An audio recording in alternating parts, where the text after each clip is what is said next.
राधे राधे जी, कैसे हैं आप सब। आई होप आप सब अच्छे होंगे, स्वस्थ होंगे, मस्त होंगे एकदम। और आज है दिन मंडे और मंडे की सुबह की हो रही है साफ़ सफाई, क्योंकि संडे को बहुत आंधी आई थी। आंधी के बाद इतना गंदा हो गया था घर, पूरे घर में डस्ट ही डस्ट, इतना मतलब गंदा कि बस आप पूछिए मत। हमें सुबह से हम दोनों जन लगे थे सफाई पे और पूरे घर को साफ़ करते करते करीबन 12 बज गए थे। मंडे की पूजा भी इस बार मेरी इतनी लेट हुई थी, क्योंकि पहले धोया, फिर वाइपर खींचा, फिर पोछा लगाया। तो ये सोचिए, काफ़ी इन्होंने बहुत मदद कर दी थी, उसके बावजूद मुझे बहुत टाइम लगा था। पूरा सीढ़ी वगैरह सब कुछ धोकर लाए, क्योंकि जहाँ भी देखो आप वहाँ धूल ही धूल, वहीं पे गंदा ही गंदा सब कुछ। सोफ़े वगैरह खिसका के हमने बहुत अच्छे से पूरी धुलाई करी। और धुलाई के बाद अगर आप वाइपर मार दो, उसे ऐसे ही छोड़ दो, तो जगह जगह थोड़ा बहुत पानी रह ही जाता है। तो फिर उस पानी पे पोछा लगाना भी ज़रूरी है, क्योंकि मैं एक बार गिर चुकी हूँ ज़रा से पानी से, तो मुझे बहुत डर लगता है। इसलिए मैं हमेशा जब भी धुलाई करती हूँ तो लास्ट में पोछा ज़रूर लगाती हूँ, ताकि वो पानी कहीं पे ना रह जाए। क्योंकि एक बार मैं मतलब एक बार नहीं, 2 बार गिर चुकी हूँ। एक बार तो मेरा पैर ही टूट गया था और एक बार बच गई थी। इसलिए मैं रिस्क नहीं लेती, फिर जरा सी मेहनत के पीछे पता चला मैं ही नहीं कोई और भी गिर जाए घर में। इसलिए पूरे में फिर वापस से सब कुछ करने के बाद पोछा लगाया। और देखिए कितना मतलब एक बार तो भर के फेंक चुकी थी मैं, ये लास्ट में थोड़ा सा रह गया था। इन्होंने कहा देख तू कैसे भर रही है इसको। मैंने कहा फिर अगर नहीं भरेंगे तो फिर अंदर चला जाएगा नाली में, तो वो भी चौक हो जाती हैं। बेशक कितनी भी बड़ी हो, वो भी चौक हो ही जाती है फिर, अगर आप थोड़ी थोड़ी गंदगी जाने दोगे उसमें। तो यहाँ पहले अभी अंदर की धुलाई हुई है बस, और अब फिर बाहर करेंगे हम लोग पूरी धुलाई। पहले तो लाइट आ रही थी तो मोटे पाइप से मतलब हम लोग धो रहे थे, समर वाले से, तो उससे थोड़ा जल्दी हो रहा था। लेकिन लाइट चली गई तो फिर पतला वाला पाइप लगाया, उससे धोया फिर हमने अंदर। बाहर तो फिर जब धोया था तब तक लाइट आ गई थी, क्योंकि मैंने कहा पहले अंदर वाइपर और पोछा कर देती हूँ, उसके बाद फिर बाहर चलेंगे। तो पहले मैंने फिर यहाँ पे वाइपर खींचा, पोछा लगाया, उसके बाद फिर बाहर गए। मतलब ये सब करके फुर्सत हुई थी, तब तक छोटे वाले भाई आ गए थे मेरे, ओम के लिए चावल लेकर, क्योंकि हमारे यहाँ चावल थोड़ा कम रह गए थे। तो मैं ऐसे ही बोल रही थी बस कि चावल कम हो गए हैं बेटा, डेली नहीं बनाया करूँगी।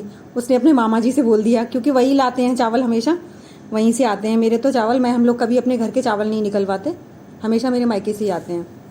तो वो फिर चावल लेके आ गए थे, मतलब वो आ गए थे। उसके बाद मैं नहाई थी, पूजा की थी, और फिर वो थोड़ी देर ही रुके थे, थोड़ी देर तो नहीं, दोपहर रुके थे, लेकिन जल्दी चले गए थे। तो ये देखिए, ये आ गए हैं मेरे भाई, ये मेरे छोटे वाले भाई हैं, मुझसे तो दोनों ही बड़े हैं, ये छोटे वाले हैं। जो लोग पहले मिल चुके हैं उन्हें तो पता होगा, इनकी डेयरी है, गाय रखते हैं, इनके पास बहुत सारी गाय हैं, तो इनकी डेयरी है। और बड़े वाले जो भाई हैं उनकी आड़त है।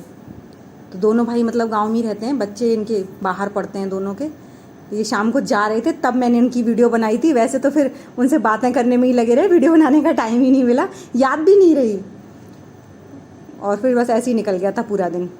और ये है दूसरे दिन की सुबह, क्योंकि फिर मैं शाम को व्लॉग शूट नहीं कर पाई थी, तो ये आज की सुबह है। आज ये ट्यूसडे का दिन है, तो मैं यहाँ की सफाई कर रही हूँ। कल धुलाई हो गई थी, लेकिन बेडशीट चेंज नहीं कर पाई थी मैं, तो बेडशीट वगैरह मैंने आज चेंज की हैं सारी। वैसे संडे टू संडे मेरी बेडशीट चेंज हो जाती हैं, लेकिन इस बार नहीं कर पाई थी, ध्यान नहीं रहा था। ध्यान क्या, संडे वाले दिन कपड़े बहुत ज़्यादा हो गए थे, इसलिए भी नहीं चेंज करी थी। तो मैंने कहा चलो मंडे को कर दूंगी। मंडे को फिर साफ़ सफाई में ही पूरा दिन निकल गया, तो फिर आज मैंने सारी बेडशीट चेंज की। और ओम को, मेरी की तबीयत ख़राब है तो बहुत कमज़ोर हो गया है, और मतलब बहुत ही कम शरारत कर रहा, वरना उसका तो यहाँ अभी पूरा बेड भर रहा होता पूरे टॉयज़ से। लेकिन अभी एक भी टॉयज़ नहीं है, बस छोटे मोटे थोड़े से रखे थे बेड पे, वरना उसके तो पूरे दिन टॉय बॉक्स फैला ही पड़ा रहता है। और मुझे ना, जब वो नहीं खेलता है तो बहुत बहुत मतलब दुख लगता है, और जब खेलता है तो मैं उसको बहुत नाराज़ होती हूँ। लेकिन जब बच्चे परेशान हो जाते हैं ना, तब पता चलता है, एकदम सुस्त सुस्त, ना बोलना ना कुछ, शरारत करना। और बच्चों की शरारत से ही घर अच्छा लगता है, चहकता रहता है। कहते हैं बच्चे हों तो सब कुछ है, वरना कुछ भी नहीं है। तो बिल्कुल सही कहते हैं सब लोग, बच्चों के बिना कुछ भी नहीं है, एकदम ज़िंदगी शांत सी हो जाती है। और बस इनको ही देख देख के जीता है इंसान, इनके लिए ही जीते हैं हम लोग, वरना है बच्चों के बिना क्या है, कुछ भी नहीं। कहते हैं ना लोग, किस लिए करते हैं, बच्चों के लिए ही करते हैं। और मैं जहाँ बिठा दो वहीं बैठा रहे, वरना वो इतना चुलबुला कि उसको तो एक एक मिनट भारी पड़ती है बैठने के लिए। लेकिन कमज़ोर हो गया है ना, तो बस थोड़ी देर अगर चला भी जाएगा बाहर को, मंदिर पे चला गया था कल शाम को, तो कह रहा था मम्मा मुझे चक्कर आ रहे हैं, और आके ऐसे लेट जाएगा जैसे पता नहीं क्या हो गया है, क्योंकि कई दिन हो गए, 5 दिन हो गए उसे फीवर में, और एक एक दिन में 4-4 5-5 बार फीवर चढ़ा था उसको। बहुत परेशान हो गया सच में। अब मन करता है ना स्कूल भेजो, लेकिन क्या करें, स्कूल भेजने बिना भी नहीं चलती है, पढ़ाई तो करवानी है, लेकिन इतनी गर्मी हो रही है। और हमारे यहाँ से स्कूल की ना दूर भी बहुत है, मतलब सुबह 1-1.5 घंटा लग जाता है बस में, और 1-1.5 घंटा ही शाम को बस में लग जाता है, तो उससे बच्चे बहुत परेशान हो जाते हैं। तो अब मैं सुबह की कर रही हूँ झाड़ू, उसके बाद लगाऊंगी फिर पोछा, फिर किचन में खाना बनाऊंगी, क्योंकि सुबह के अब करीबन 6:30-7 बज रहे हैं। मेरी सुबह की झाड़ू लग रही है, सिर्फ चाय पी लिया हम लोगों ने। अब मैंने कहा पहले बेडशीट वगैरह हिला के कर देती हूँ, तो पोछा लगा के फिर किचन में काम करूँगी। सब्ज़ी बनाऊँगी, आज मैं पनीर की सब्ज़ी बनाऊँगी, लेकिन सिंपल तरीके से बनाऊँगी, ज़्यादा कुछ नहीं करूँगी, क्योंकि गर्मी इतनी ज़्यादा हो रही है ना, तो मसाले वसाले खाने का मन नहीं कर रहा बिल्कुल भी। ऐसा लगता है एकदम सादा खाना बनाओ। लेकिन मैंने कृष्णा की वजह से बनाया है पनीर, क्योंकि उसे दाल रोटी सादा सब्जी से ना मन भर गया है उसका। वो कहता है आप लंच में भी ऐसी रखती हो, घर में तो कुछ अच्छा बना लो। उनका मन तो चावल का था, लेकिन मैंने चावल बनाए नहीं थे, क्योंकि वैद्य की दवा खा रहे हैं, तो वैद्य जी की दवा में मतलब चावल नहीं खाते, इसलिए फिर मैंने सिर्फ सब्जी और हाथ की रोटियां बनाई थी। उसे हाथ की रोटियां बहुत अच्छी लगती हैं, लेकिन गरम गरम ही खा पाता है, छुट्टी वाले दिन ही खा पाता है, और स्कूल से फिर इतना लेट आता है तो फिर नहीं खा पाता। तो यहाँ पर मैं सब्ज़ी छौंक रही हूँ, मैंने प्याज डाल दी हैं, और बस अब फटाफट से सब्ज़ी बनाऊँगी और खाना बनाऊँगी फटाफट से। ये रखा है पनीर, मैंने शाम को पनीर बना लिया था, और ये टमाटर मैंने कद्दूकस करके रख लिए हैं।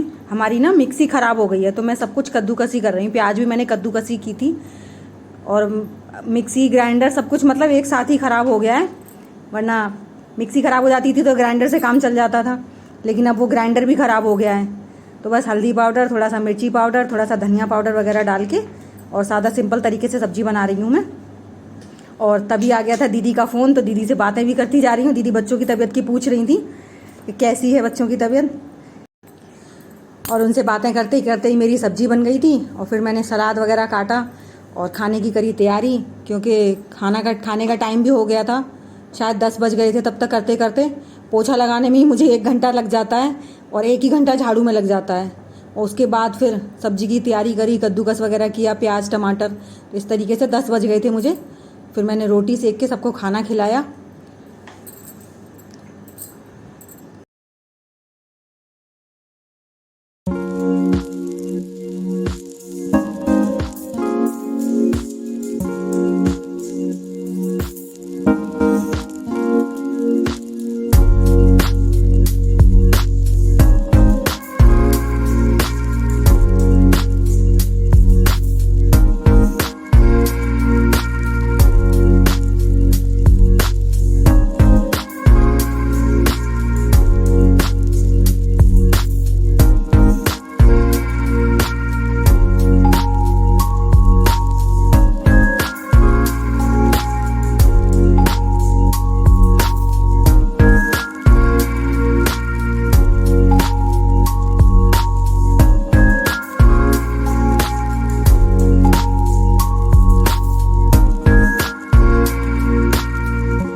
ये सब्ज़ी बन गई थी। अब मैं यहाँ पर छौंक रही हूँ भगवान जी के लिए सब्ज़ी, बिना लहसुन प्याज की, सिंपल बस घी में, हींग जीरे में। और उनके लिए मैंने पनीर की भुजिया बना दी थी, क्योंकि माँ जी नहाने जा रही थी, बोल रही थी मैं आऊँ तब तक भोग तैयार कर लेना। तो मैंने फिर भगवान जी के लिए भी सब्ज़ी छौंक दी थी और आटा लगा लिया था, क्योंकि माँ जी नहा कर आएंगी तो फटाफट से भोग लगा देंगी।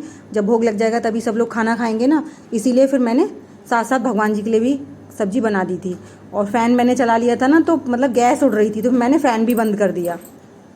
लेकिन किचन में इतनी गर्मी हो गई थी बिना फ़ैन के, अगर पंखा चला लो तो फिर गैस बहुत उड़ती है, इसलिए फिर मैंने बंद कर दिया।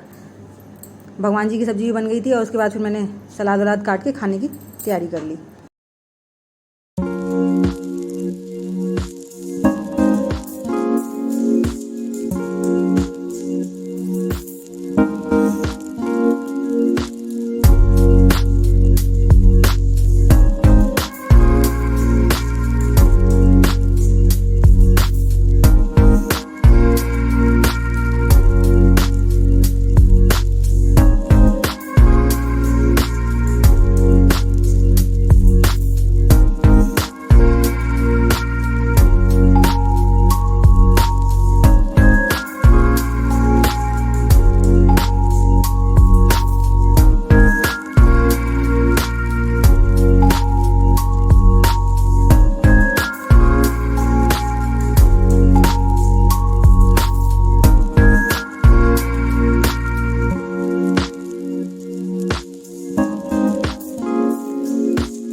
सब्जी बन गई है। अब फटाफट से खाना परस दूं क्योंकि खाने का टाइम हो गया है, 10 बज रहे हैं।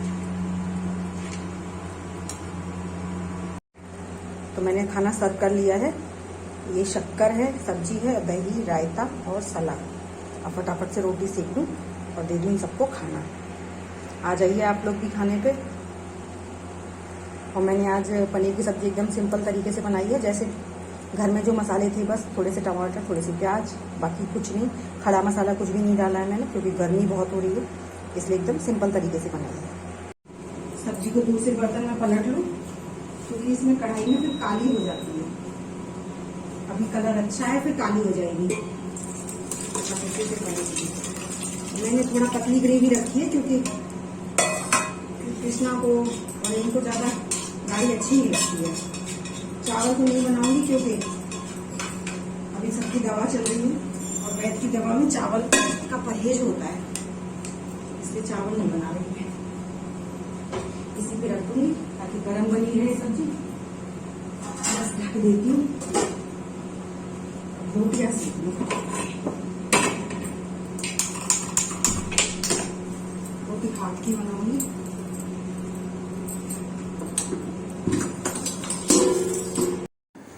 तो बस यहाँ पर मैं रोटियां बना रही हूँ और रोटी वगैरह बनाकर माँ जी नहाकर आ गई थी, तो पहले भोग की रोटियां सेकूंगी, उसके बाद फिर बाकी सबकी बनाऊंगी। बाकी मैंने सारी तैयारी कर ही ली है खाने की। खाना भी परस लिया, बाबा जी के लिए, मंदिर के लिए और इनके लिए, सबके लिए मैंने परस दिया है खाना। और कृष्णा और ओम अभी नहीं खा रहे थे। ओम तो वैसे भी कुछ नहीं खा रहे हैं, उन्हें तो चावल के सिवा कुछ अच्छा ही नहीं लगता। देखते हैं, पता नहीं क्या खाएंगे आज। वो कई दिन से कुछ भी नहीं खाया है उन्होंने। तो वो आ तो गए थे, कभी मैंने दूध की बोला, दूध भी नहीं पी रहे हैं, और ना ही रोटी खानी है। रोटी तो बहुत कम खा रहे थे, वैसे भी चावल चावल खाते थे बस वो। अब पता नहीं क्या खाएंगे आज उनको, उनका भी देखेंगे दोपहर में। तो चलिए, अब मैं मिलूंगी आपको अपनी अगली वीडियो में। अगर आपको मेरी वीडियो ज़रा भी अच्छी लगती हो तो प्लीज़ लाइक करिएगा, चैनल पर नए हैं तो सब्सक्राइब कीजिएगा। Thank you so much for watching. Bye. Radhe Radhe. Om Radhe Radhe बोलो।